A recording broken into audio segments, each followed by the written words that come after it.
What's good? We back with another video. It's your boy CJ Goodfella back with another one. Um, Teddy Atlas made the media circuit, made around the media circuit yesterday in Las Vegas for the Cinco de Mayo big mega showdown between Chavez Jr. and Canelo Alvarez. And one thing that he said is that his sources is telling him that it's more than likely that David Lemieux is next and not Gennady Golovkin. And that's crazy. Um, I knew, like, I'm not saying this is going to happen, but Teddy Atlas has a good ear to the streets, and he's one of those old school boxing aficionados and trainers that has them type of sources and connections. And I have been hearing that as well, that they're going to do David Lemieux next, and Triple G probably next year, probably next Cinco de Mayo. And David Lemieux will get Independence Day, and it kind of makes sense from the fact that Canelo needs to get in there with a solid puncher at middleweight, and he's still yet, even after Saturday night, to fight at middleweight. So why would your first middleweight defense be your biggest fight in your career? You just have to add 2 plus 2, and it's that simple. I said it before, and I say it again. K2, Triple G, Tom Loeffler, horrible negotiators. They should have took the Billy Joe Saunders fight in Kazakhstan, in his home country, where about 80% of the population tuned in for his last fight versus Daniel Jacobs, according to the numbers. And he was standing to make a nice payday versus David. I don't really know the exact number that he was going to make versus Billy Joe Saunders. But now Billy Joe Saunders is probably going to move on, and that fight is off the table. It's supposed to be in June. And Oscar told Triple G, Tom Loeffler, and K2, if you guys go over there and fight Billy Joe Saunders in June, the Canelo fight is off. When, leading up to the Daniel Jacobs fight, all Abel Sanchez and Tim Golovkin was screaming that we don't need Canelo Alvarez. We want to unify. We want to be undisputed champion and move up to super middleweight. That was bullshit. That was just them talking out their ass, trying to get some negotiation tactics. And Oscar's been around the game long enough to know you can't bullshit a bullshitter. And I told you guys, it was stupid for Golovkin not to take the Billy Joe Saunders fight, because Canelo was going to do that regardless.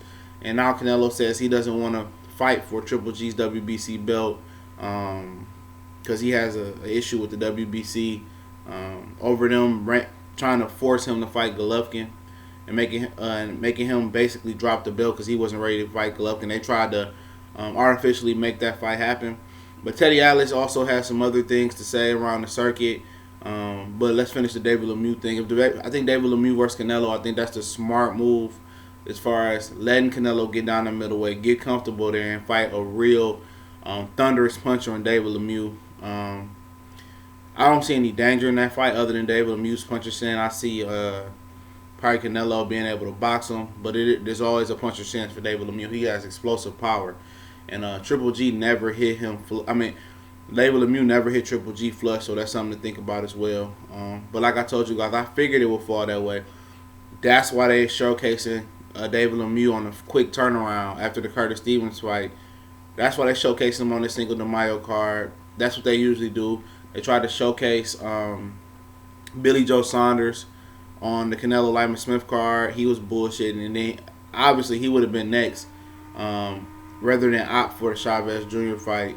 That could have been in September, David Lemieux and Cinco de Mayo 2018, then Triple G Independence Day. Like Teddy Atlas goes on to say, they see that with more time that Triple G is starting to decline after the Kilbrook fight showed that he's not indestructible. After the Daniel Jacobs fight, he's not indestructible. They're ready to strike now, but it's probably going to prolong it a little bit younger. Triple G would be 36 next year. So, they're just going to age him out. He also said that the number, if you want to stick around, we'll go talk about some more stuff he said. He actually addressed the Golovkin people as well. You can go check those videos out at Fight Hub and Dante's Boxing Nation. Love those channels. He talked about Triple G not being what people said he was going to be. I'm not going to get into that because he's echoing the same thing that I've been saying for years now.